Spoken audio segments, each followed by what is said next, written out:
welcome to an episode of Sort of the Story. I'm Janey. And I'm Max. And this is the podcast where we tell each other stories like fairy tales and folk tales and mythology and anything else we want to talk about that day. And also, you are here. And you know who shouldn't be here?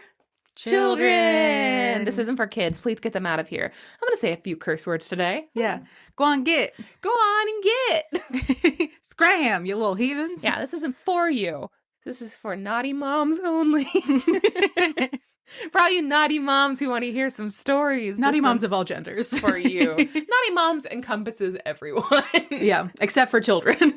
Children definitely not invited to the Naughty Moms Club. This is a weird bit. Neither of us are moms.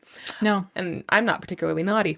Only nice. You're very naughty. I am not. You are colossally naughty. I am the most wholesome branch on the tree. Okay?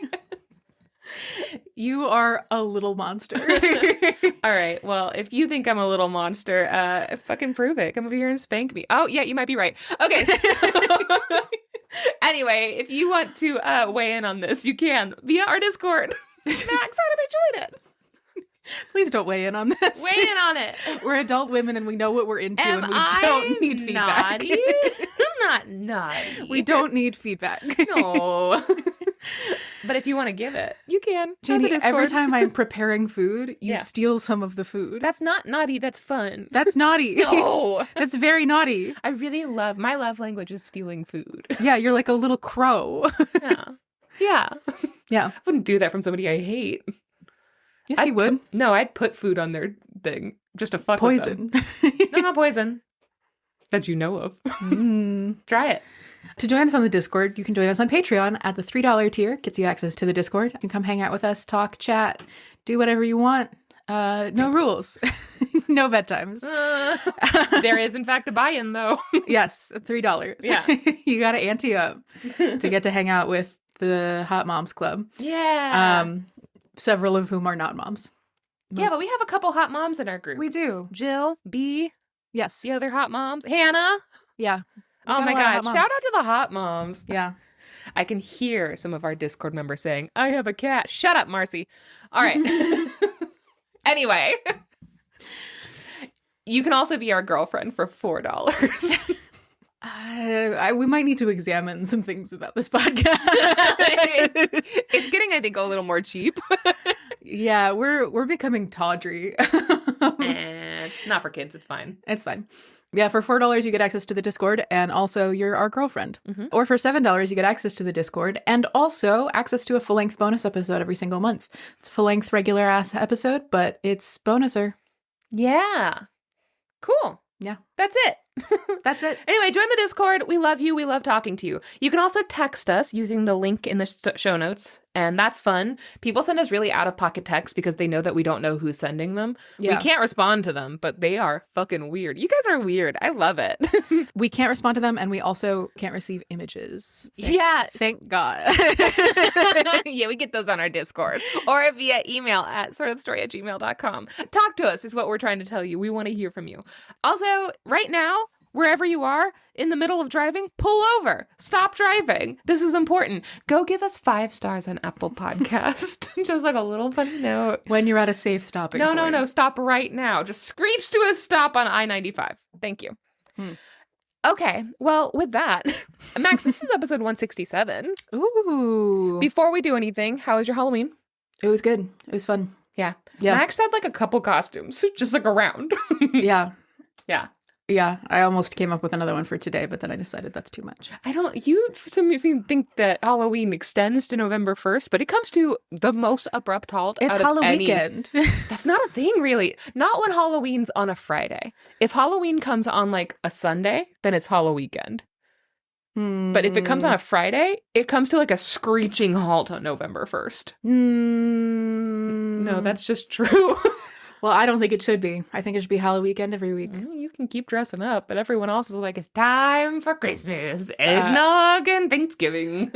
Yeah, so my main Halloween costume was the hot rodeo clown from Chapel Runs. My Kink is Karma video, who was a weird sexual awakening for me. Don't know how to feel about that. Nobody liked it, and that's okay. That one was just for me. I liked it. I didn't immediately get it. No, it was very obscure. It was niche. very gay Halloween of me. It was a little bit gay Halloween of Max. And it was great. Yeah, I think it unsettled people more than it titillated them, which is fine. I'm accustomed to that. But also, I'm really glad that I got one of our friends to go out with me last night, so I had an opportunity to wear it, because the alternative was that I was going to go out on a date tonight and wear it, which would have meant that I was just out on November 1st with someone who I've met one time before, dressed as a shitty clown. I saw a video on Instagram of a girl who was dressed like Nacho Libre, I'm pretty sure. Mm-hmm. I think it was Nacho Libre. Could have been somebody else. Anyway, the point is that she was wearing a stupid curly wig and also a little pencil-thin mustache, and she was in like a full getup, and she has her head out the window as like an Uber is driving her and the wind's blowing in her hair, and the text just says, "How I feel knowing that I got a man at a Halloween party to make out with me dressed like this." Listen, unfortunately, I did feel very hot as a clown, so... Yeah, listen. I know we said that we're adult women and we know what we're into, but, sometimes we discover things about ourselves. And if you want to help Max explore that, you can. You can on the Discord. You can't. I'm not interested in feedback. Anyway, see you on the Discord.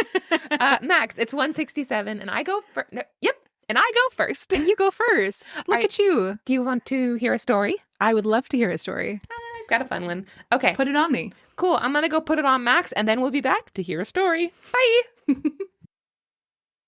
Okay, Max. Today I'm bringing you a story from 1001 Nights, or this copy is Arabian Nights, illustrated by Earl Goodenow. More like good enough. Earl Goodenough. This is a couple of stories from Arabian Nights, including Arabian Nights. Hey. Yeah. This is the last story in the translated version of 1001 Nights. Just as a quick reminder, because I know I've said this before, but to catch people up, the story of 1001 Nights is centered around Scheherazade, who is a young woman who is basically charged with being married to this sultan, who has decided, because he's afraid that his brother's wife cheated on him, and so he's afraid that his wife will cheat on him. Mm-hmm. Makes sense? He's afraid that his own wives will cheat on him. And so he starts to behead all of his wives, and then he'll marry a virgin, have his wedding night with her, and then behead her the next day.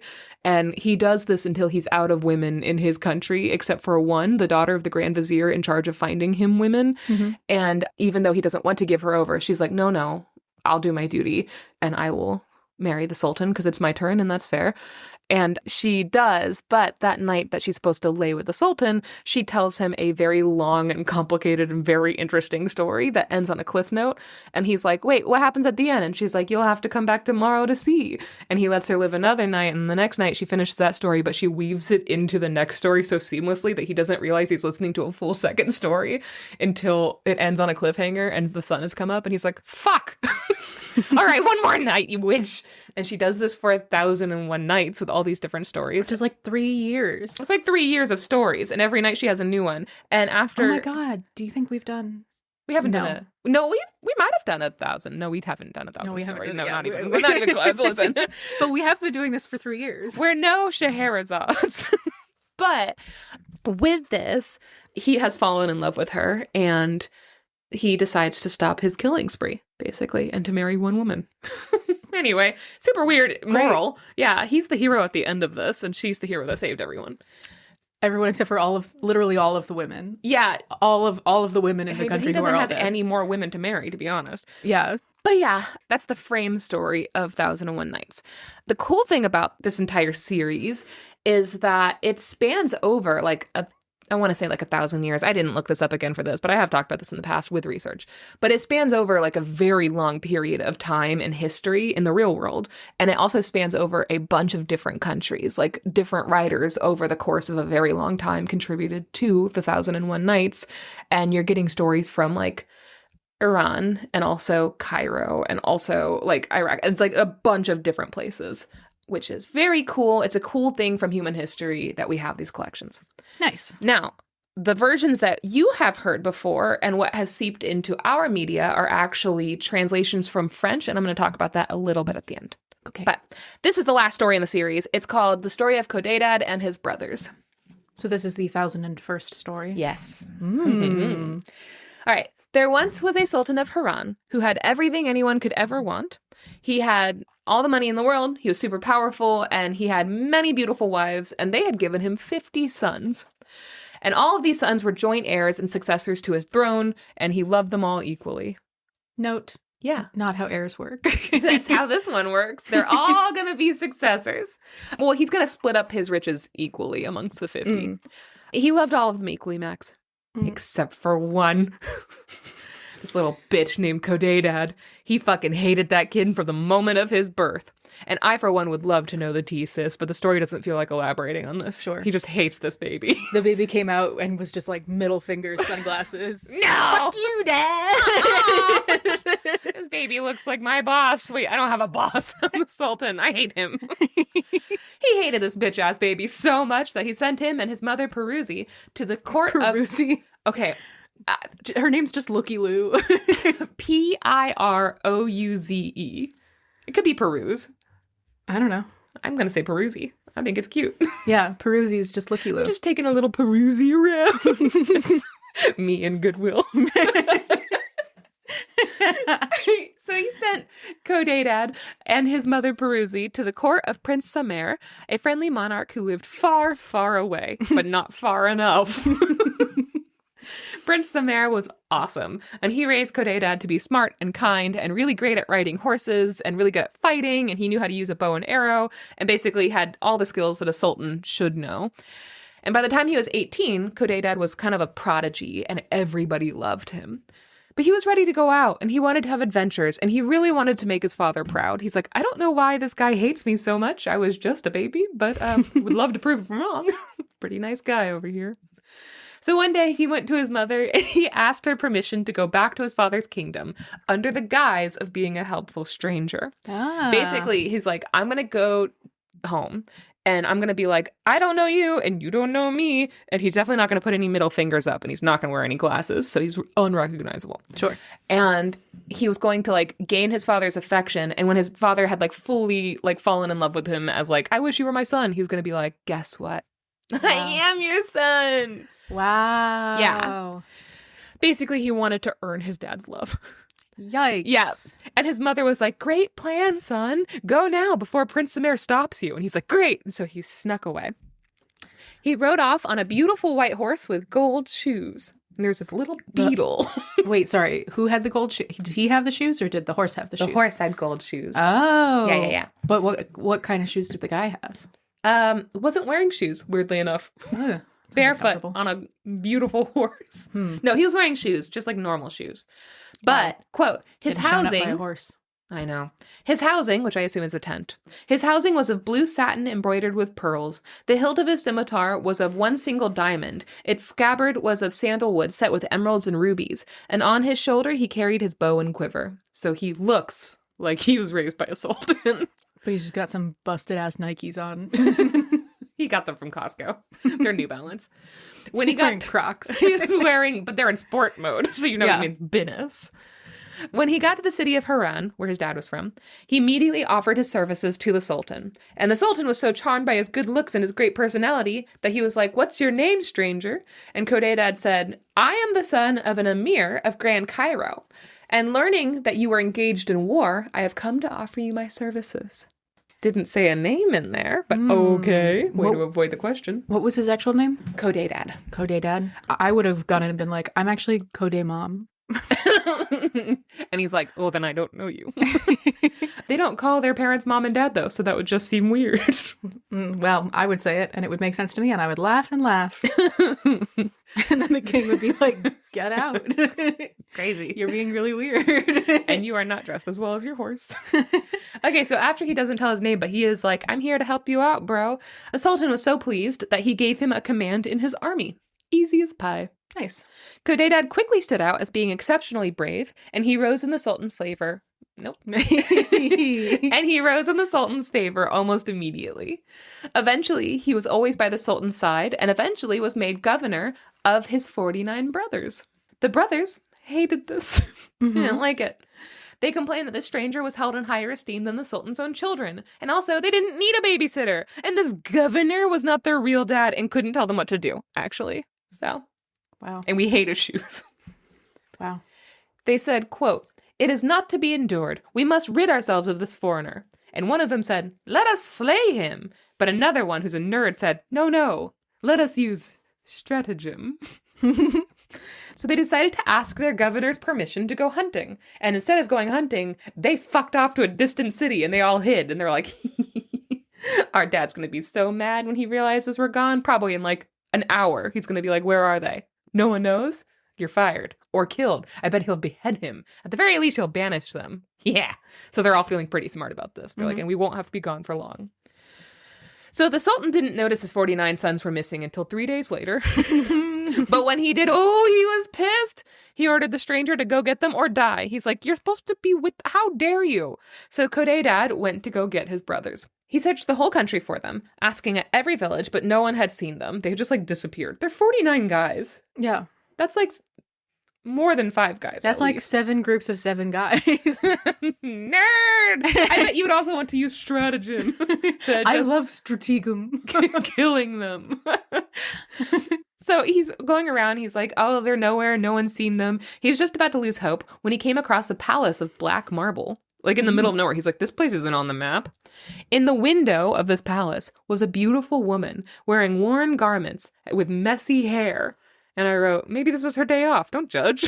Yeah, she's in her house. She's wearing ratty sweatpants. Leave her alone. She's not wearing a bra. Okay. Right? Leave her alone, maybe. Yeah. She's living her life. She was rotting. Happily, I might add. She's not there for you. She's holding an old bucket of popcorn.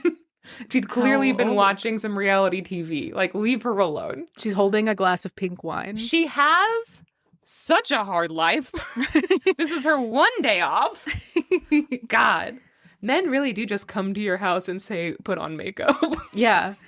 They just come into your house and they're like, ew. I invited you. Get out of here. Get out of here. The story just made me so mad. Me too. He had a nerve. When she spotted him, she was like, go away. But not for the reasons why we would tell him to go away. Right. She wanted him to run and save his life because apparently there was a monster in this palace, quote, who seizes, imprisons, and devours every luckless being who passes this way. And he was like, huh? I'm not afraid of a monster. What's your deal? What's your name? How can I help you? Dude, she's not interested. She's rotting. And also, separately, there's a monster. I mean, to me, that reads as there's not a monster. She's just like, oh, you have to leave because there's a monster that will eat you if you don't leave. You have to leave because there's a reason. And the reason is monsters, actually. And also, they can tell if you're asking questions about them and they hate it. And lice. Everyone here has lice, so maybe you better run. Oh, that doesn't bother you because you're a man? Fuck. Okay, so he was like, what's your name? And she was like, oh, I'm a princess of Grand Cairo. Which we've heard this before. That's what he said instead of giving his name. Yeah. Methinks that she might also be a liar. Yeah. Is this like the Nigerian prince kind of thing? It might be. This is just like Grand Cairo doesn't sound like a place. No. I'm here in New York, Cairo. And I'm a princess. And I have lice. You better run. She said that yesterday she was traveling to Baghdad when the monster attacked, killing her attendants and carrying her to this palace. And now he was threatening her life if she would not become his wife. She begged Codadad once more to run before he was killed. She's like, I can't stand to see one more death. Go, leave me. Get out of here. Yeah. She had barely finished her story when the giant appeared. Oh. He was huge and scary, and he rode on a huge horse, carrying a scimitar so heavy no one but him could wield it. The prince was like, fuck, there is a monster. This actually bodes well for me. I think I have a shot. But also, oh, fuck. But also there's a monster. That guy's so big. He stared in amazement for a second, but then drew his own scimitar and readied himself for a fight. The giant was foaming at the mouth with rage and rabies and swung down And lice. And he had so much lice, she wasn't lying about that. And he swung down at Codadad with his terrible weapon. The prince turned his horse really suddenly, and he narrowly avoided the blow. And then, quick as a whip, he struck out at the giant's arm with his own scimitar, severing it with one clean strike. And the giant fell off his horse, was writhing around on the ground in pain, and Codadad quickly cut off his head. Whoa. Easy as pie. That's crazy. Yeah, he's really good at things. The pretty lady had witnessed all of this, and apparently this was fine. She was like, I can't have one more death. Oh, that's fine, though. He's not, important. Okay, one more is fine. One more. I didn't specify who. But she immediately cried out, good job! Now finish the job you started. Grab his keys. Break me out! He searched the giant's clothes, found the keys, and opened the castle gate. As he was going in, he saw the woman was already running out to meet her. She's wearing her little flip-flop, so it's hard to run. Carrying her popcorn bucket. Her messy ponytail flopping in the wind. But she's wearing lipstick now. Badly. She didn't do it right. She has a sloshing glass of pink wine. Good job. Thank God you're here. Woo. She praised. Do you have pizza? I just ordered some. Do you have money? She praised him for his bravery and strength. And he was like, you look beautiful. And she's like, well, you look like you work out. And he was like, I'd like to work out that pussy. And then all of a sudden their conversation was interrupted by distant cries and groans. It's just like that. Yeah. We don't want to hear this. That's gross. Guys, fucking get a room. Preferably one with soundproof walls. Or at least get better lines. Christ. They can't. Weirdly enough, this is all verbatim from 1001 Nights. I didn't make any of this up. They looked up together and he's like, what was that? And she said, oh, it's just that, quote, many wretched persons chained and imprisoned in the castle dungeons.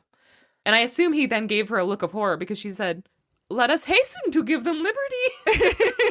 Oh, yeah. Oh, right. I'm also concerned about that. He ran down a very steep staircase to the dungeon, where he found over 100 people chained hand and foot. He gave them a little speech that he was like, don't worry, I'm here to save you. And by the way, I just killed that fierce giant. What, like it's hard? And now he's going to set them all free. And at this point, quote, the prisoners gave a shout of mingled joy and surprise. And I just couldn't help but imagining one guy in the back, because there's 100 people in there. Just one guy going, what did he say? Huh? What? What? Who is that? It's the person that was there the longest, too. So they're just like, To the prince's surprise and joy, all 49 of his brothers were in this dungeon. Oh, who were the other 51 people? I don't know. But one of them is almost deaf. He said, Princes, is that really you whom I behold? May I hope to restore you to the Sultan your father, who is inconsolable over your loss? Are you all here alive? And then they said, yeah, thanks for helping save us or whatever. With their help, Codadad searched the whole castle, and he found a bunch of treasure and silk and Persian carpets and gold and all these other goodies that had been plundered from caravans over the year, including a bunch of stuff that belonged to all the prisoners. So Codadad gave all of the people their own stuff back, and then he divided the treasure equally amongst them all, which is nice. This doesn't really specify that he did this for all 100 people or just his brothers, but it doesn't say that he didn't do that. So I'm going to guess all 100 people got some shit from this. Nice. Hopefully they did. Leaving the castle, all the people found a bunch of horses and camels in the stables, all of them stolen, including all the stuff belonging to the princes. And they were all overjoyed at finding their stuff, and a bunch of them just immediately fucked off back home. The young prince turned to the lady and was like, where do you want to go? We'll gladly escort you. And then he was like, also, tell me your story. What's your deal? And then she gave him this story. There once was a powerful sultan of Daryabar who only wanted one thing in this whole world to make him happy. A child. A bigger penis. Yeah, no, a child. He prayed and prayed for a son, but then his wife finally gave birth and it was a daughter. And he's Ew. like, yeah, okay, all right. And that was her. She's that daughter. Oh, okay. Her father was pretty upset, of course, but he was like, what the hell? I guess a girl will have to be my heir. So he raised her to take over the kingdom. Pretty progressive of him. Yeah. And then one day when her father was hunting, he lost his way and he rode deep into the forest. Night fell and he was completely lost. And then he saw a faint light coming from a hut in the trees, inside of which was a giant. Another giant. Oh, a different giant. Different giant. The story says something kind of racist here, and I'm not going to repeat it. But just know it's hard to read 1001 Nights because they're all kind of racist. Mm. There's also a picture in this that I also don't know if I'm going to be sharing on the main feed because Pretty it's racist. pretty racist. Anyway, the giant was seated on a carpet with a huge pitcher of wine before him, with a whole ox roasting on the fire. And in front of him was a woman with her hands bound, and she was sitting in front of a little boy who was just crying and crying and crying. And her father, the girl's father, was like, let me just watch and see how this plays out. He sat in the doorway, just like peered in.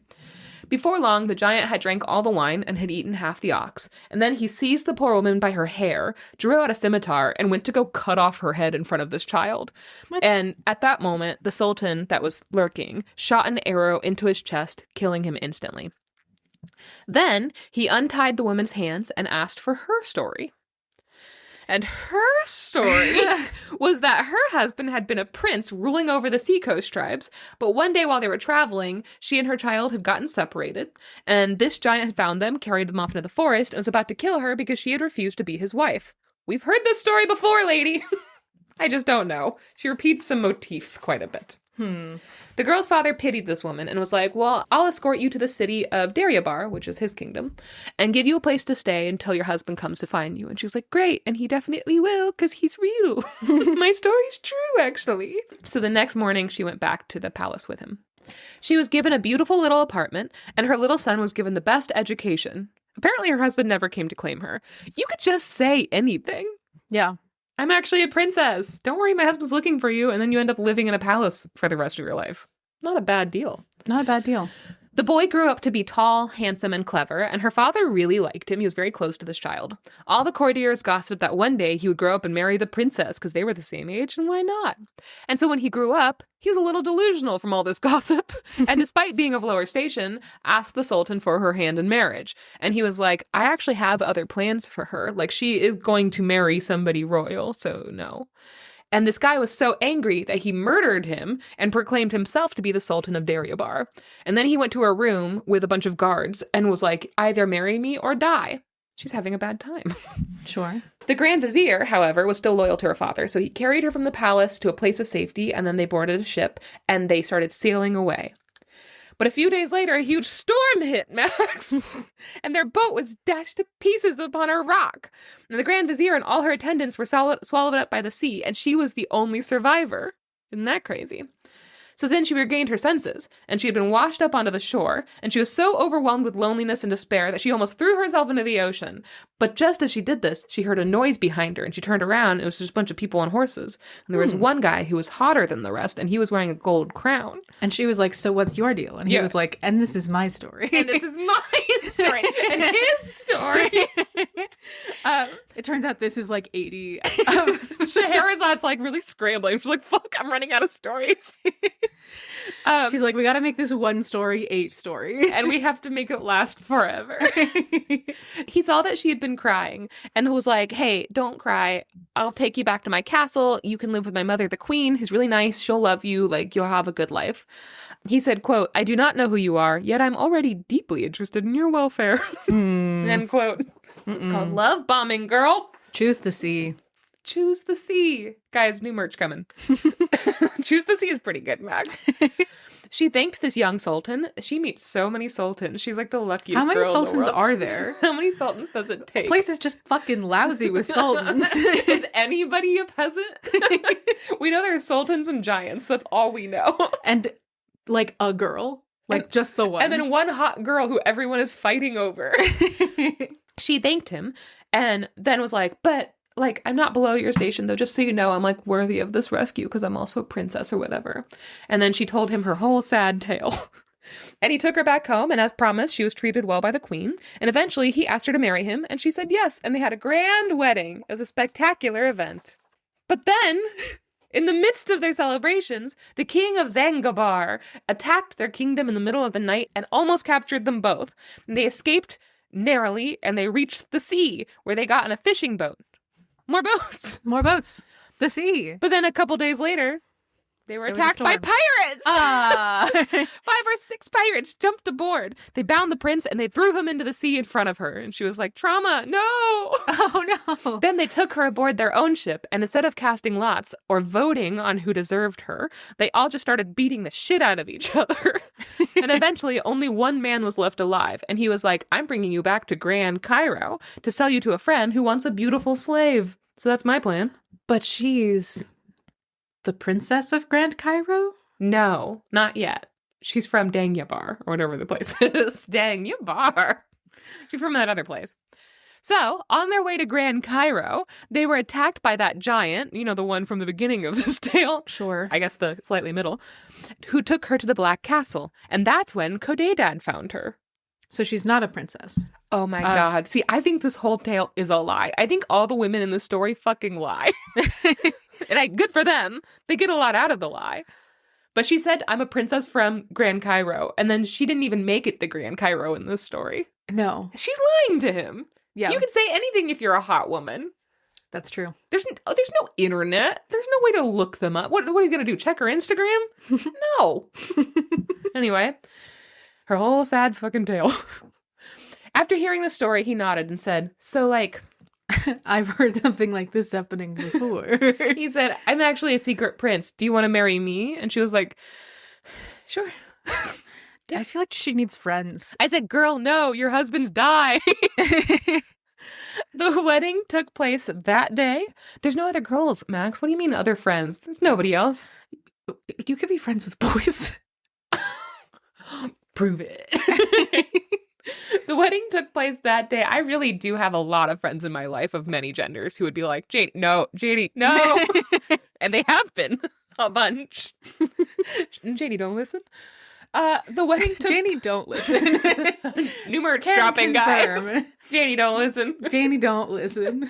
The wedding took place that day with all the 49 princes as their witnesses. Then he told his brothers the truth about how he was actually their long-lost brother, and his mother was the Princess Peruzzi. Now I'm only thinking of her tiptoeing around a store. Ooh, what's this? Ooh, nice. Oh, this is cute. I shouldn't. That's so bad. Oh my God, let's be bad. No, I'm just perusing. They all pretended to be super happy for him, but secretly they were fucking pissed because this meant they had no chance at their inheritance. They're like, our dad's definitely going to like him more. So that night, while Codadad and his wife were asleep in their tent, they all snuck in and stabbed him repeatedly. All 49 of them? Okay, apparently. And then they left him for dead in the princess's arms. The trauma! At some point, girl, you're the problem. Yes. She screamed and cried and tore out her hair, but eventually she looked down and she realized he was still breathing, and she's like, oh, fuck. So she started stabbing him. So she ran out to get help. She found 2 travelers who, seeing how she was covered in blood, was like, oh yeah, we'll go help you. So they came back with her. That doesn't seem wise. But surprisingly, the tent was empty when they got there. Yeah, they should not have followed this woman covered in blood into the middle of the wilderness. No. And one of them was like, well, now that you're single, you want to get married? And she's like, sure. No, the tent was empty, so they decided the prince's body had probably been dragged away by wild animals.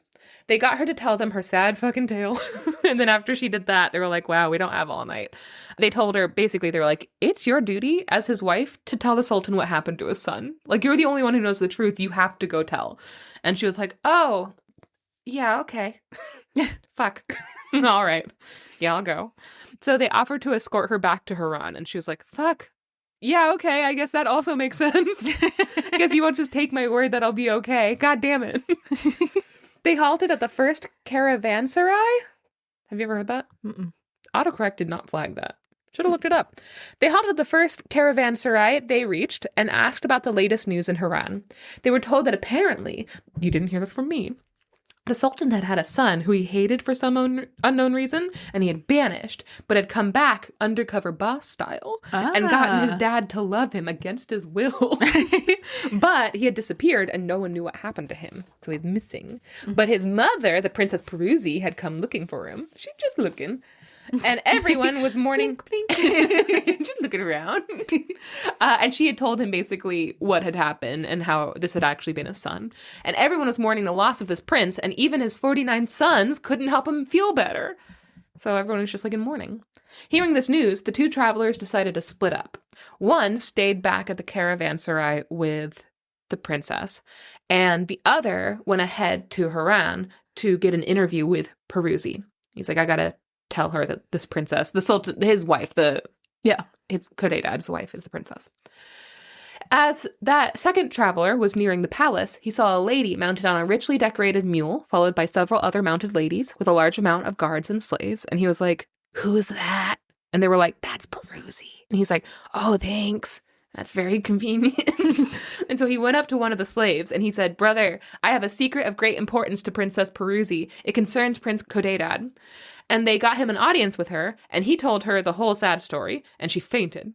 But then she woke up and was like, bring her to me. Really lacks security. You shouldn't be able to just walk up and be like, hey, I have a secret. And then you just get access to one of the Sultan's wives. That's a really good way to get access to me. I'm not going to lie. Yeah, this is very clearly pre-9/11. Spill the tea. So when the Sultan learned about what happened, he was angry and he was heartbroken, of course. He had his 49 sons seized by 1,000 guards, which seems overkill, and locked away in a tower. Meanwhile, the princess arrived and told her sad fucking tale, SFT. And he had a dome of white marble erected on the plain where the city of Haran stands. Inside was a tomb of gold. Then they scheduled a day for his son's funeral rites, and the ceremony was incredible, and there was 8 days of public prayer in all the mosques, and like the city was in mourning. And on the 9th day, the Sultan ordered his sons to be executed for their crimes. But I don't think there's any way all 49 sons stabbed him. That'd be a long fucking line. Can you imagine the last one's like, I'm tired and hungry. I've been here for an hour. Everybody's just stabbing away. At a certain point, they're just stabbing the same stab again.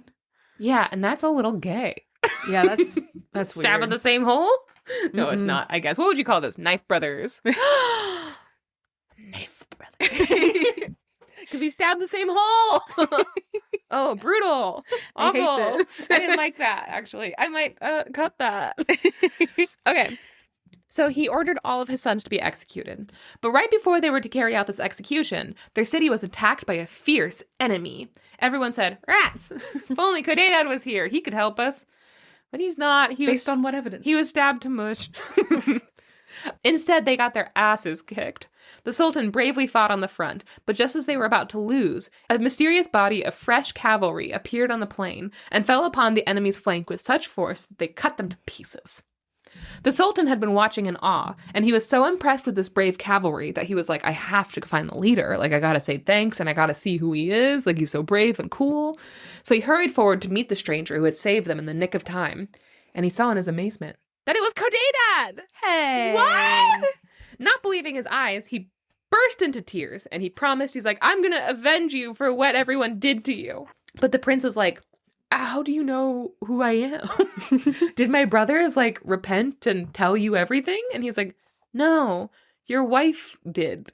What? Your wife came back. Also, your mom is in the palace. And then he was like, and now to avenge you, I will execute all of my sons, and you will be my only son. I'm so sorry about that. I raised some real stinkers. And Codadad was like, no, don't do that. That's so much death. I'm fine. Yeah, murdering 98% of your sons is a lot. That's a little too much. He was like, I forgive my brothers, and I really don't want them all murdered in my name.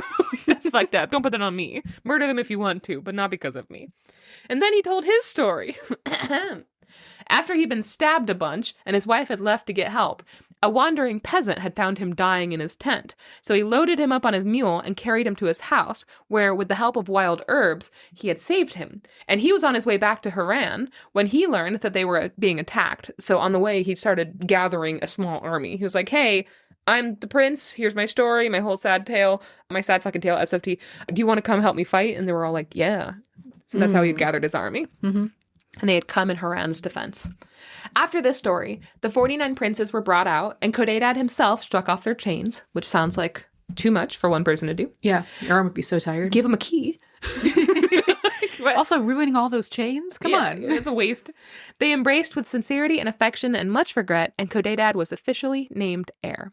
And the story actually ends, because this is the end of the story of Codadad, but since this is the last story in 1001 Nights, it ends with the end of Scheherazad's story. So, as you know, I've said it in the past, Scheherazad's story ends with her finally ending with this tale, and then there's like a little bit of a silence, and the Sultan's like, and then what? And she's like, and then nothing. That's the end.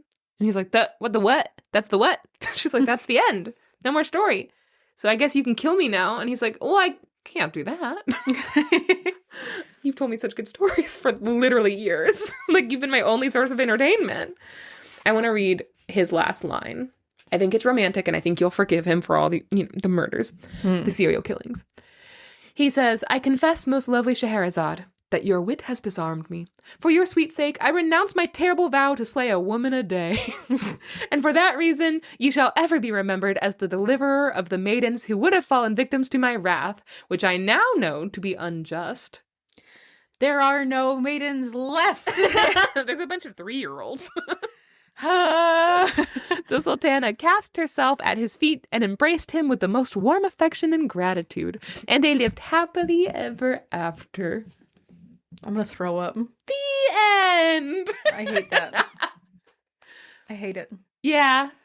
I hate it. So here's what I think. I think that this princess was a liar. I don't think any of that story happened. No. There's a lot of holes in her story. I think it's funny how these women, I fully believe both of the women were lying about being royalty, which I think is funny and good for them. Yeah.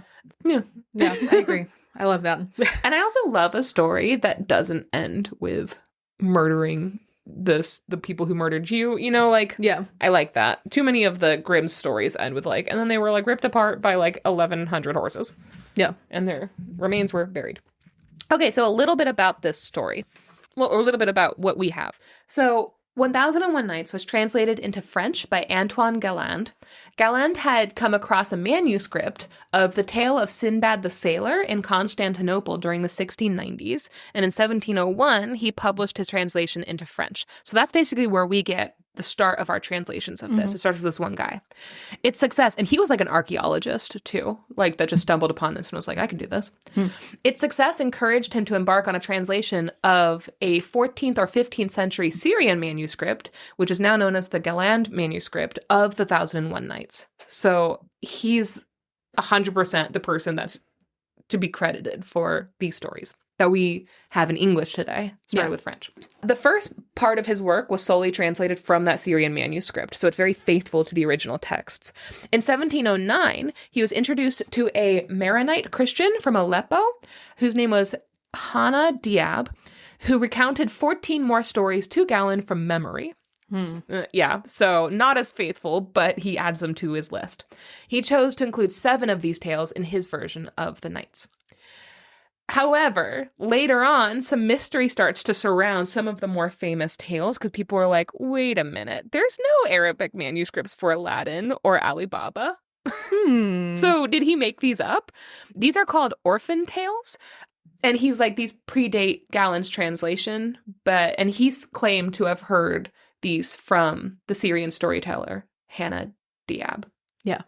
So he's no, I got them from a Syrian man who had them all memorized, who's a storyteller. And that is valid, right? Yeah. But it's not, since the first part of it comes from an old ancient Syrian manuscript, it's okay.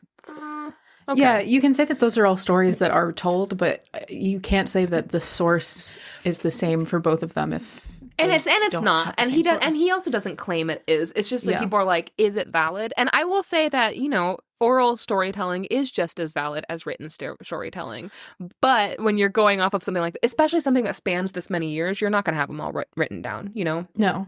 But I feel like it's important as far as the integrity of the piece to say these are the ones that are written down. Yeah. And, these are what are considered part of the Galland manuscript. And then also here are some other stories that I've heard that might be related versus Well, and the point of this, though, is that the 1001 Nights was a construct of a tale, but they hadn't all been written down in this format and placed together until Antoine Galland put them together. So the story of Cher, it is a frame story that people would tell, but it's very clear in this one. There's a narrative that pushes through all of the tales that he decided to include. But like, they wouldn't all be necessarily included in like original storytellings, or different countries might be telling telling their own people different stories. Yeah. And he's finding different sources. I still think it's very cool, but yeah, it's like what did he make up? How do we know if those are actually tales, you know? Yeah, and how much of them are like original source material versus either from variants. Hannah Diab or from Antoine Galland himself. Yeah, kind of a ship of Theseus of folklore. Yeah, a little bit, yeah. Here's a quote from Wikipedia. Galland also adapted his translation to the taste of the time. The immediate success the tales enjoyed was partly due to the vogue for fairy tales, which had been started in France in the 1690s by his friend Charles Perrault. Oh. Galland was also eager to conform to the literary canons of the era. He cut many of the erotic passages as well as all of the poetry. This caused Sir Richard Burton to refer to, quote, Galland's delightful abbreviation and adaptation, which in no ways represents the Eastern original. Yeah. So it's like he wrote his own version, but it doesn't mean that it's faithful to the original Eastern versions. Yeah. What it is faithful to is the racism. Sure. That's the important part. Yeah. I'm not going to lie. 1001 Nights is fascinating. I love it. I've loved every story that I've chosen to tell on this podcast, but I usually have to go through a couple of the stories in order to find one that I think is good for this podcast, because so many of them, and I will say this is a sign of the times, but so many of them normalize and kind of glorify slavery to the point where I'm like, I don't have to tell those as like just a regular storyteller with a podcast, you know? I don't have to normalize or glorify that, but it is really hard. You have to go around a lot of racism in order to read these stories. That, again, would have definitely been acceptable back in, the 1100s, but isn't acceptable today. Yeah. And I'm not a historian. Yep. Anyway, that is the story of Codadad and the ending of 1001 Nights. That's really cool. I'm thinking for the bonus episode, I might try to tackle Aladdin. Oh. Yeah. Might be fun. Hello. Exciting. Hello. Hi. How's it going? All right. Do you have any final thoughts? I don't, except that I liked it. Yeah. Okay, good. Then we're going to take a break, and we will be back for Max's story. Bye, guys. Bye.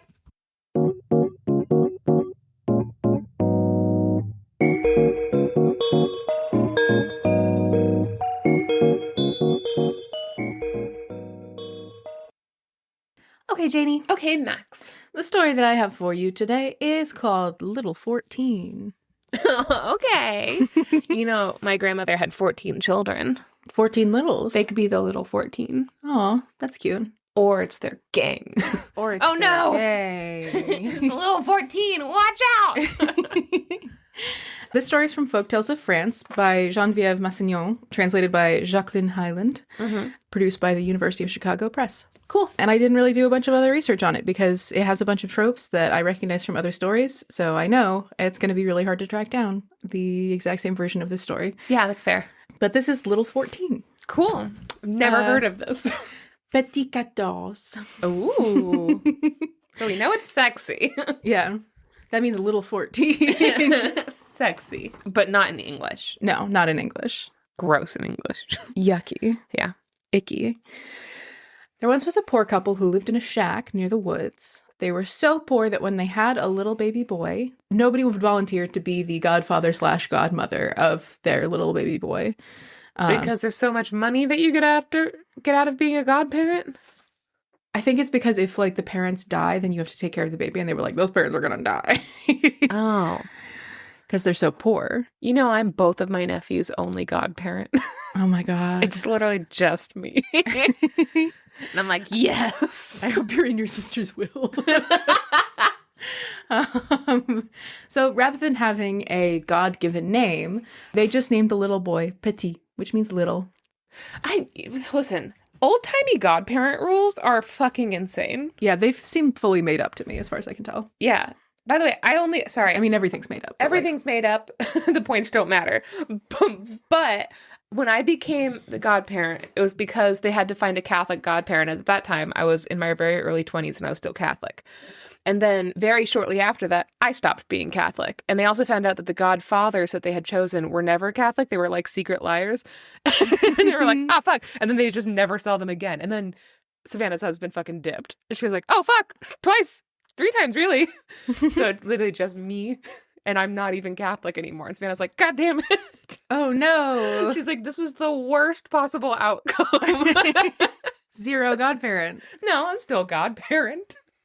Well, I'm just like not an very ungodly yeah, parent. I was gonna say I'm not very godly. A godless parent. A little bit of a godless parent. So rather than having a God-given name, this little boy is just named Petit, which means little. Okay.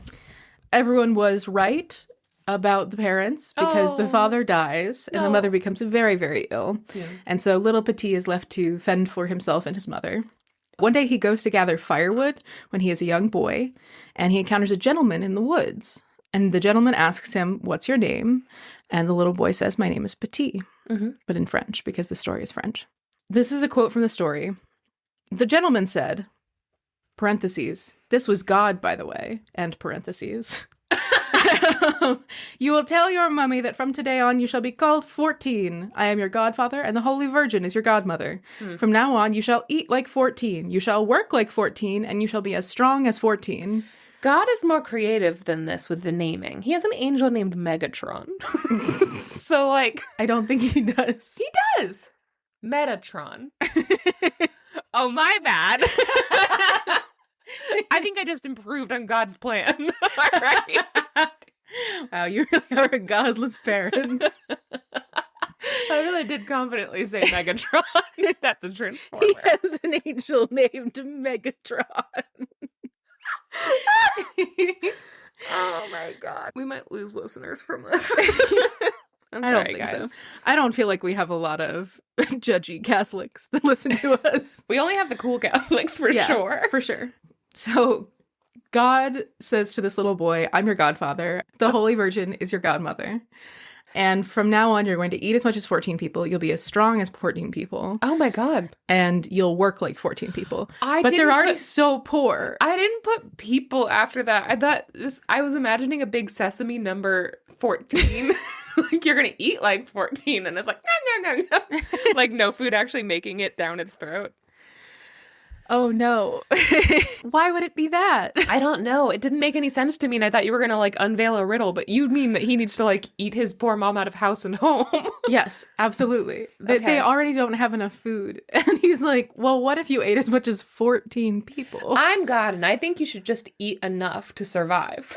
Yeah. And I also think that you should just try having money so that you could buy food. Anyway, hope that helps. Peace. Blessings.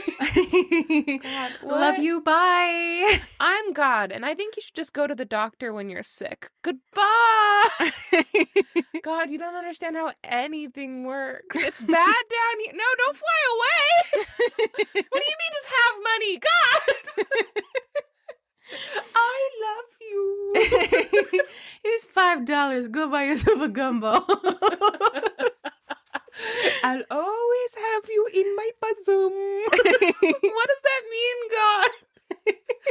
Oh my, oh, he just got stuck in a tree. Do you need help? No. I like this, actually. Don't look up my road. Anyway, supremely unhelpful. And now I have to eat so much and I'm not even hungry. Yep. So he has to eat like 14, he'll work like 14, and he'll be as strong as 14. Now, you'll remember Petit, whose name is now 14, because God said 14 goes to lift the bundle of firewood that he was gathering before God appeared. God disappears, by the way. Yeah, flies up. We know. Yeah. Flew up into the trees, got stuck a little. I didn't address it because that's what happened. 14 goes to lift the bundle of firewood that he was gathering, and he accidentally throws it straight up into the sky, and it disappears. And he's like, "It's God." I take it back. You're 12 now. You're 1/4 now. Oh, you wimp. That's too much strength for one little boy. Just hit me with some firewood. So 14 yeets this bundle into the sky, And he's like, well, shit, that was all the firewood that I gathered. I guess I have to start over. I mean, yeah. But this time, instead of gathering kindling, he is strong enough that he's able to gather entire like oak trees as logs for the fire. So he gathers together all of these oak trees and then he slings them over his shoulders and carries them home for his mother's fire. 14 people can't do this. They can maybe get one oak tree, but I'm thinking of our oak trees. There's no way 14 people could carry one of our oak trees. Yeah, for sure. Yeah, I have questions for sure. Also, 14 is such a weird number of people for it to be. Yeah. Unless you're thinking about my aunts and uncles. They definitely could not lift a whole oak tree. No, they couldn't, and they wouldn't. They wouldn't even try. And I tried to get them to try. Can you guys please lift this tree for me? They're like, Janey, this is not the point of this cruise. Why is there a tree on this cruise? Well, that's why it's not the point. So he carries these massive oak trees home on his shoulders, and he uses them to build a fire for his poor sick mother. And that's how you know he's super strong, because he does all that. And for what reason? Hard to say. Who knows? It definitely seemed like he only needed a bundle of firewood to begin with, but I guess gave him magic powers, and now he can lift entire trees, and so he's got to flex that. Cool. That's what happens. Yeah. Little 14 grows up, gets older, becomes a young man, and he decides that it's time for him to learn a trade. So he goes to work for a blacksmith. Unfortunately, though, he is too strong to work for the blacksmith. So every time he tries to, like, pound out a sword or whatever, he breaks it in half with his big, strong muscles. Sure. Or he'll try to make some nails, and he'll break them in half with his big, strong muscles. I would just like to quickly, because I know that you're all thinking the same thing, I object to the term pound out a sword. He's pounding it out, bro. I don't think that's cool. He's pounding it out. No. I stand by what I said. I think it's bad, actually. So everything he tries to work on, he breaks. And the smith is like, you're terrible at this and you're fired. And 14 is like, you can't fire me. I'm really strong and I'll kick the shit out of you. Wow. God's like, all right. That was an interesting way to go with God's gift, but okay. And the smith is like, all right, but I want you out of my forge. Like, how do I get you out of here? And 14 says, well, I'll leave you alone if you can forge for me an iron walking stick that weighs 500 pounds. And the smith does this. Mm-hmm. And then 14 just has a 500-pound iron walking stick, and he sets off to find a new trade. Sure. Yeah, as one does. Is 14 any bigger than he was before, or is he still the same size? Yeah, he grows into a young man. Oh, okay, good. Yeah. So 14 realizes that smithing is not the trade for him. He takes his big walking stick and he continues onward to try and find a place where he can fit in as a 14 boy. A 14 boy. Oh, my big 14 boy. He continues until he gets to the home of a timber merchant, where he puts himself up for hire and is brought on. He'd be great at this job. Yeah. So his job is to gather up timber and bring it back to the timber merchant's house. Yeah. And, you know, he's really good at gathering timber, so this seems like a really good fit for him. Every day before work, all of the workmen are given like a crust of bread for breakfast before they have to go, and they take oxen and they load them up with timber, and then they bring the timber back. So everyone else gets a crust of work, but that is not enough for 14 because he eats as much as 14. So he eats a half a loaf of bread, and then he's still hungry, so he takes the other half a loaf of bread and puts it in his sleeve for later. Yeah. Smart. I'm going to have to start doing that. Just have a loaf of bread in your sleeve? Yeah. Yeah, okay. Yeah, in case I get hungry. We're constantly letting bread go moldy in this house. This could be a good fix for that. Yeah. Because he's the new guy, he's the last person allowed to pick his oxen for his cart. Each cart has 2 oxen. So he gets the last 2 oxen, and the last 2 oxen fucking hate each other. So they always walk out of step. Oh. So when they're pulling the cart goes like one direction really jerky and then the other direction really jerky. So it kind of like goes in a zigzag. Yeah. Which is why nobody else wanted them. Yeah. But this is what 14 is left with. So he yokes the oxen to the cart and drives them very slowly and painfully to the tree stand where they will be harvesting timber for the day. And he's the last one to get there by a lot. Everybody else is almost done loading up their carts by the time he gets there. Yeah. His 2 horrible little oxen do not help him whatsoever. Finally, though, he gets to the hedgerow and he takes a bunch of trees and he physically picks them up with his 2 bare hands and loads them into the cart. Mm-hmm. He loads up the cart as much as he can to try and make up for how late he is. And then he gets back in the cart before anyone else is done. And he tries to get his 2 terrible oxen to ride him back to the timber merchant's house. Yeah. But he has loaded up the cart so much that like the wheels are sunk into the ground and the oxen are pulling as hard as they can and they cannot get this thing to move. Yeah. So he's like, oh, this is stupid. These dumb oxen. Why? And he says it just like that. So he gets out of the cart and he picks up the entire cart and also both of the oxen. Yeah. That's why I was wondering why he was even dealing with these grumpy oxen. Yeah. Yeah. So he picks up the oxen, the cart, and everything that was in the cart, and he flings them over his shoulders and walks them back to the timber merchant's house. Meanwhile, all of the other people who are harvesting trees are like, what the fuck? What the fuck? The timber merchant's other servants all go back to the timber merchant and say, that's the devil you've hired as a servant. If he's going to stay here, I'm off. So all of them threaten to quit if he doesn't fire Little 14. Sure. And so he does. He fires him. And Little 14 is forced to carry off on his own once again. Okay. He continues a little bit down the road and he encounters a man who's making firewood bundles. And he's like, I love making firewood bundles. That's the one thing that I've been able to successfully do. Yeah. But this man is very, very strong. So he's picking up firewood that is like entire logs. Mm-hmm. That's not good firewood, guys. No, it's better when it's smaller. You got to chop it up anyways. Come on. But he's taking entire trees, like entire oak trees, and making them into these big bundles of firewood. And then he's taking another oak tree and bending it so that it like binds the bundle together and like tying an oak tree in a knot, basically, to hold the bundle together. Must have been a wet tree. Must have been a wet tree. I'll tell you what. I'm saying, if it was dry, it would have snapped. Yeah, for sure. What I said was tactical. Mm-hmm. I'm a professional. Must have been a wet tree. It must have been a wet tree. I'm from Missouri. That's my imitation of Janey. It's not a big logging community in Missouri.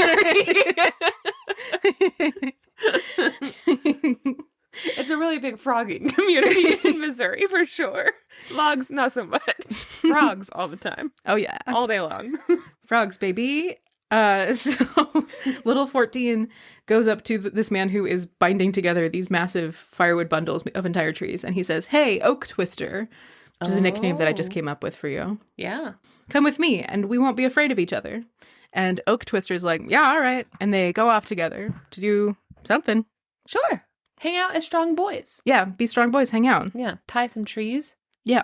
Pick up some trees, put them down. Tie some cherry trees into a knot with their tongues. You know, sexy stuff. Yeah, sexy, cute boy stuff. Yeah.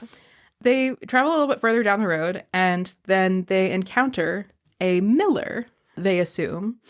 And this miller is playing a game called Palette, which is like marbles. Sure. Kind of. I have an aunt Paulette. Is Palet. Palette. Maybe Palais. Palette. Yeah. But he's playing it, instead of with marbles, he's playing it with entire millstones. So these huge like slabs of stone. So they can tell that he's also very strong. Another strong boy. Yeah. And they also assume that he's a miller because he has all these millstones. I mean, that means nothing. Well, whatever. So in that, genuinely with that logic, people would assume the Louvre thieves were princesses. You know? That's so true. That's so true. That's so true. Because they have all the crown jewels. That's so true. They go to the miller, and Little 14 says, hey, Miller, come with us, and we'll walk together. And the miller's like, sure, I was just fucking around. Yeah, I'll come with you. So the three of them continue off down the road. Eventually, they get together to an abandoned castle. And the two other men are like, woo, an abandoned castle. We should stay away from there. And Little 14's like, woo, an abandoned castle. Let's get in there. Yeah! Hooray! Boys party at the abandoned castle. This is a little bit what it's like to hang out with me. It is. It absolutely is. The whitest thing about me is how I am like running headfirst into haunted abandoned things. Yes, absolutely. There might be ghosts in there, really. Ooh, Ooh. It drives my quarter brother, Solomon, the one that was in Twilight. Name dropping. For the weirdest thing. But he genuinely, like, the way that you just imagined him, like, slamming his head into a table every time I say a single thing.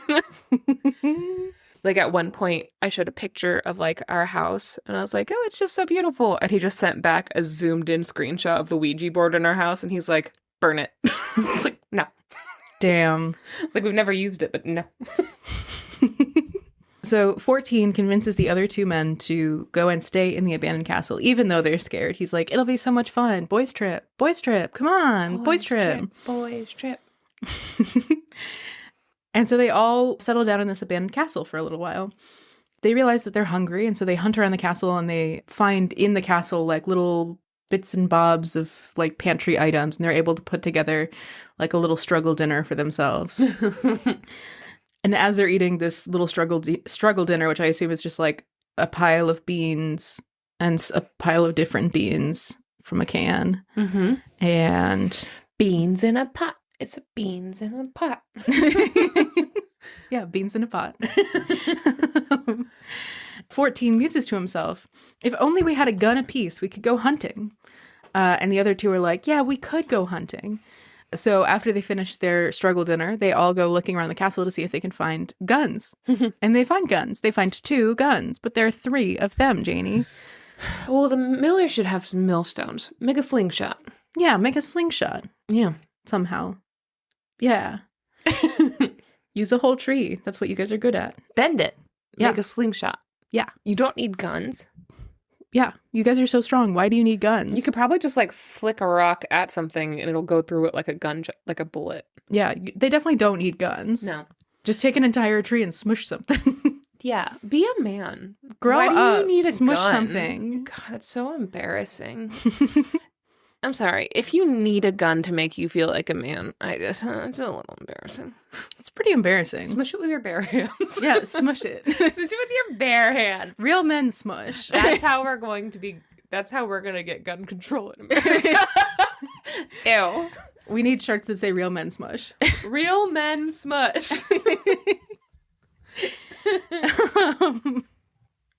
So they find 2 guns, and 14 says like, oh, well, that makes sense because 2 of us will go hunting, and then one of us is going to have to stay and make soup while the other 2 go hunting, and then we'll have dinner ready when we're all finished. So which one of us is going to stay and make soup? And all of them are like, no, I want to go hunting. So this is just the long beard Yeah. story. Yeah. Has a lot in common with it. First, though, 14 determines that Oak Twister should stay and make the soup for the first night. And then he's like, and then we'll switch off each day and we'll go hunting for the day and the other person will stay home and make soup and it'll be great. Sure. So he determines that Oak Twister should be the first one to stay and make the soup.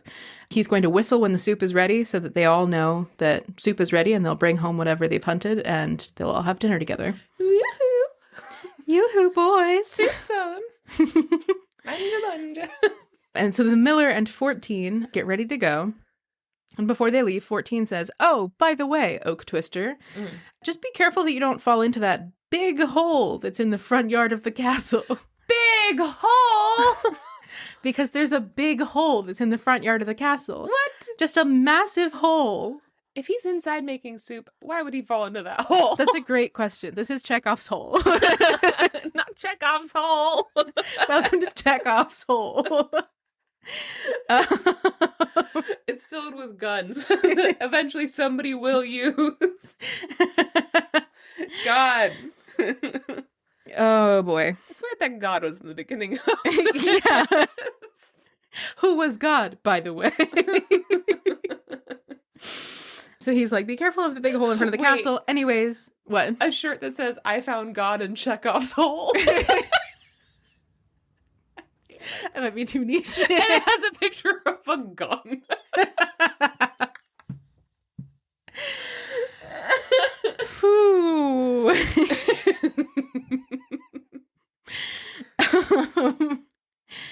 Man, I keep losing my place, Janey. I am so sorry.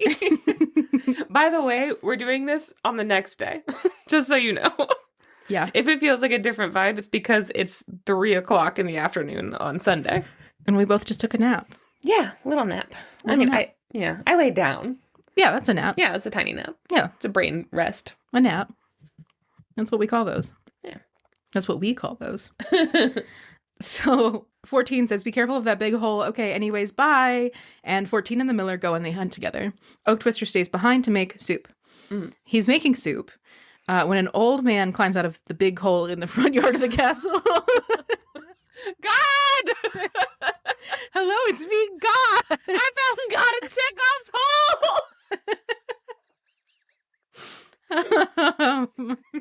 He comes out and he's like, hello, excuse me. And Oak Twister is like, yes. And he's like, you're in my castle. Could you get the fuck out? This is so fucking fair. If you have a castle, why are you living in a hole? That's so true. Many are like this. I mean... But he comes out of his hole and is like, get out of my castle. And then he beats the shit out of Oak Twister, which is crazy because, as a reminder, Oak Twister twists oaks. Yeah. So pretty crazy that this old man is able to kick the shit out of him, but he does. So the old man beats up Oak Twister and then he throws him in the hole. And then he jumps in the hole after him, I assume. Oh my God. This is dark. Yeah. Time passes. The hunters are out hunting and they realize that it's like getting dark and they still haven't heard a whistle. So both of them return back home to the castle and they find that Oak Twister is nowhere to be seen. But like the soup is done. It's been boiling on the stove all day. So nice and thick. Yeah, a nice thick soup. Yeah. So they sit down to eat. And as they're sitting down to eat together with their hunt and the soup, they hear a gentle groaning outside from the big hole. Personally, the first place I would check would be the big hole. I would certainly look in the big hole. Yeah, Chekhov's hole. How big is Chekhov's hole? I want to know. Could be bigger. I've seen bigger. And so they go outside to the front yard and they look in the hole and they find Oak Twister, who's just waking up from being knocked out in the hole. They help him out of the hole and then they're like, what happened? How did you end up in Chekhov's hole? And he's like, it was inevitable. The hole was there and so it had to happen. I'm a victim of the narrative. The audience expected it. They get him out of the hole, though, and they're like, what happened? And he says, well, and then he remembers that he got his ass kicked by a teeny tiny old man. He's like, fell in the hole on my own, like a big, strong man.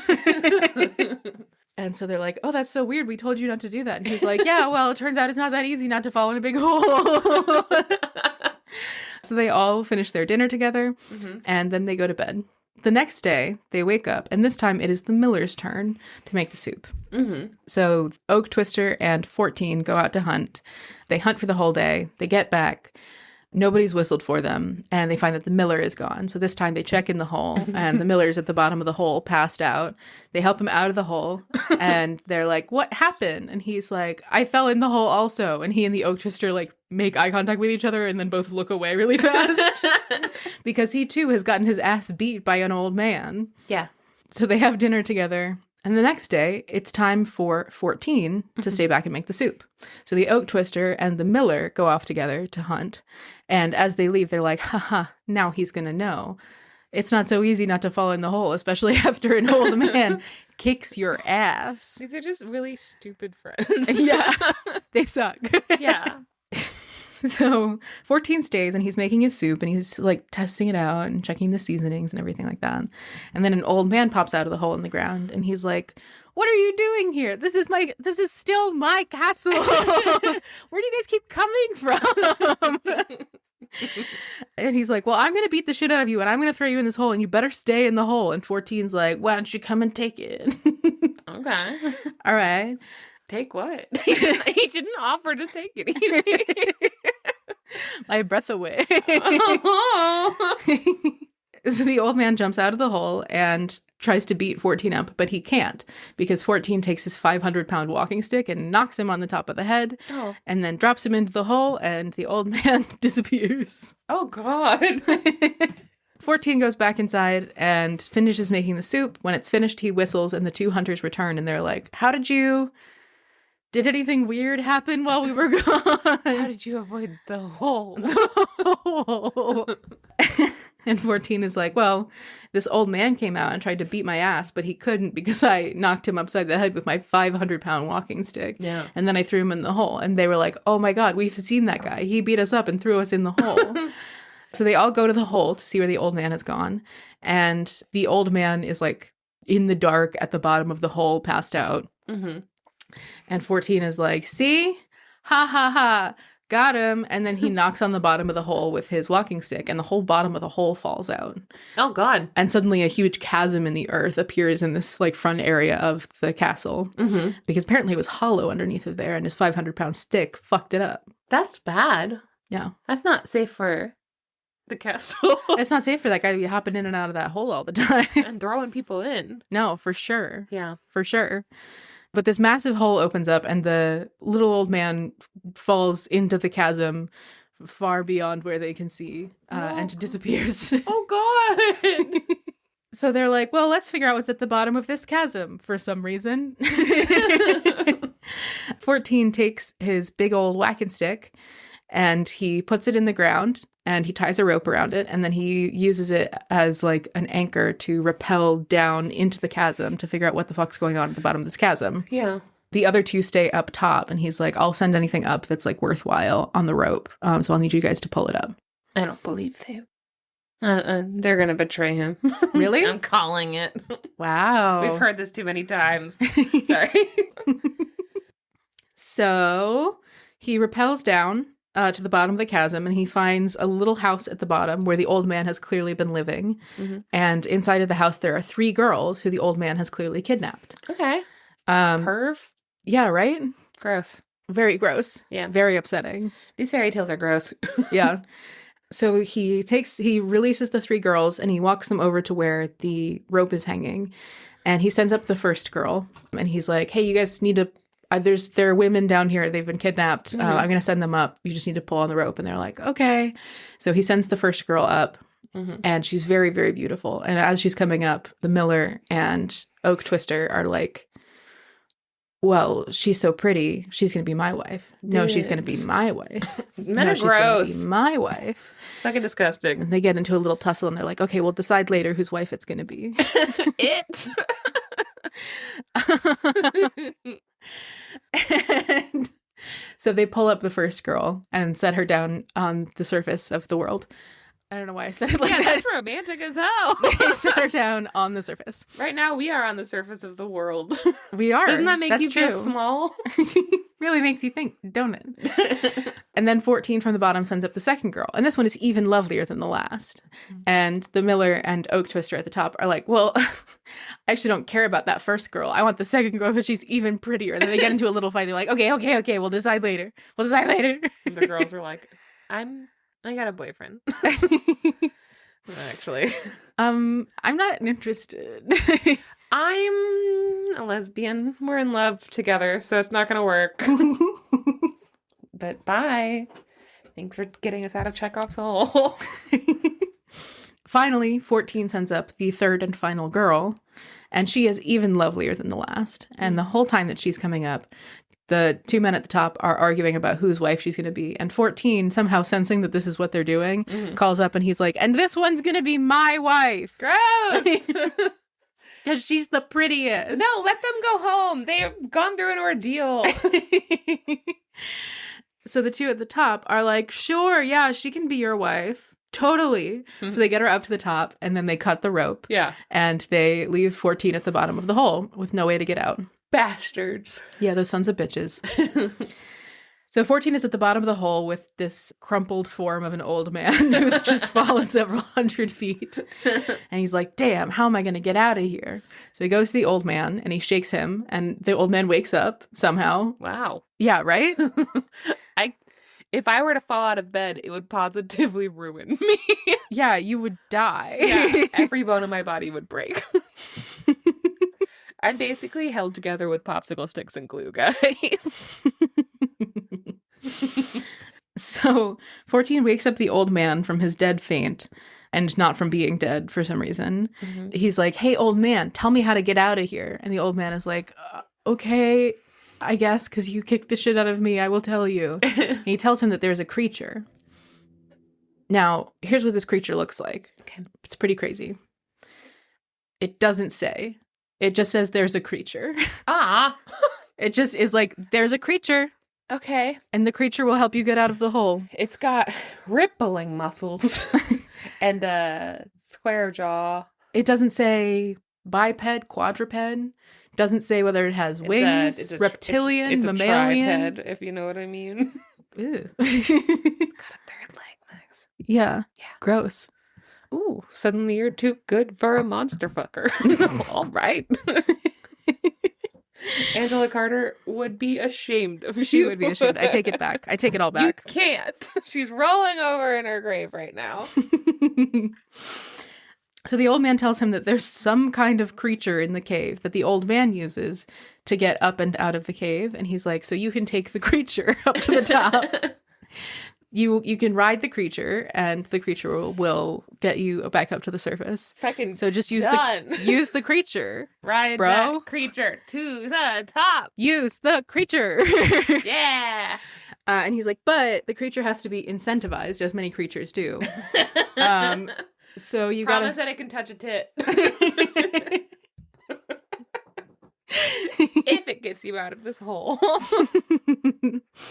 The old man says that the only reason that the creature will help is if it's given meat. So he's like, here's a pile of meat that I just happen to have in my pockets. You can take this, but it's not quite enough to get you all the way to the top. So you're going to get almost all the way to the top, but then you're going to get really close to the top, and you're going to have to feed the creature, and there won't be any more meat. So you're going to have to take a chunk of your own leg and feed it to the creature. Okay. No. I wouldn't do that. Yeah, I live in the hole. Or I would just ration the meat better. Now listen, this might make me a bad person. I would murder the old man and use him for meat. Yeah, he kidnapped girls. Yeah. Absolutely, I would murder that He's old man. the meat now. Yeah. I'm not going to run out of meat, actually. Obviously. But also, I'm like, if the creature helps the guy out of the hole, how's the old man going to get out of the hole? Is the creature going to come back down and help him? But he doesn't have any meat anymore. The creature's going to eat him. I would mercy kill this old man. Yeah. I wouldn't mercy kill him. I think I'd leave him alive, but I would take his leg. The creature That's can a really come good back point. and have it. He kidnapped women. That's a really good point. So every time the creature says, "Kua," the story says, "Coua." Kua. Kua. Every time it says, "Kua," Yeah. it needs meat. So 14's like, thanks for the tip, old man. And he takes the meat and he finds the creature. Again, we don't know what this creature looks like. Sure. And he rides the creature up to the top. He feeds it little bits of meat, and then he feeds it a little chunk of his own leg. And he gets all the way up to the top. And finally he catches up with the miller and oak twister, who are bringing these three women somewhere. And the story says nothing is known exactly of what happened between the three of them. But what is known for sure is that 14 was married to the prettiest of them. Okay. And you can be certain there was a punishment for the other two men. Okay, they really don't want to give us any detail. Yeah, they really phoned in the ending of this story. And that's the end. And the other two princesses were lesbians together. I would certainly hope so. Yeah. I'm going to say that that's implied. Yeah. Yeah. Yeah. And they were roommates. And they were roommates. And they were podcast hosts. Don't worry about it. The implication is there. Because of the implication. That's the end. That's the end. All right. So it is another version of Mannequin Longbeard, which we've told a couple times in a couple different variations. This also is a cool variation of the Princesses of the Blue Mountain, or like the ogre who kidnaps the princesses and has them captured. Yeah, there are a bunch of different story tropes in this one that I recognize. There's also I can't remember if this happens in The Devil with the Three Golden Hairs, but like, isn't that something? Maybe not that one. I think so. But like where he goes underground and there's one where he goes underground and he has to hide under the bed and he has to get swords that make him, or drinks that make him stronger. There's a bunch of different versions of this story. Yeah, this one felt very familiar to me. The reason why I wanted to tell this story is showed up in those versions. No. There's never, and that was God, by the way. I also feel like there isn't another version where there's a nondescript creature. Just a creature. That's the main reason I wanted to tell this story, is because I cannot say enough how nondescript this creature is. What? It's page 150 something. Okay, so here's the mention of the creature. The old man said to him, "Listen, I have a creature who will take you up to the entrance of the hole. You will sit astride it, and each time the creature goes, Koo-wah, you will give it a lump of meat to eat." So that's the first mention of the creature. Okay. And then later, it just says, "Little 14 did as the old man told him, and he recovered at once. The creature left him at the entrance to the hole. He was above ground again." And that's all the description we get of the creature. So sometimes I have a problem with old fairy tales and folk tales where they give you too much detail, or they just repeat details over and over again. It's like, you have to do this 3 times and then just keep doing it. With this one, they really don't give you enough details. No, they're like, there's a creature. Don't worry about it. Use your fucking imagination. What? You're not paying me to... What, you've never seen a creature before? A creature! A creature! A creature! A creature that flies to the top and eats meat, and also you have to cut off your own leg. Like, it's a creature! A creature! And also they get married at the end. What the fuck do you want? What do you want from me? There's a really weird part of this that I didn't include because it didn't make any fucking sense to me. But specifically, the old man says, "Take this little pot of fat to grease your leg where you will have to cut the end off." Hmm. And then he does that. And Lube it up, Johnny. Yeah, he says, "Lube it up, Johnny." And then little 14 does that. Yeah. But it doesn't say that it like heals him or anything like that. It just was like, give it a little bit of flavor first. Lube it up, Johnny. Lube it up, Johnny. And I was like, that doesn't make any fucking sense, which is why I didn't include it, because what the fuck is that for? Maybe it was like a serrated knife. And it was just greasing it up makes the knife go in a little bit smoother. Yeah, but he's greasing the leg. Yeah.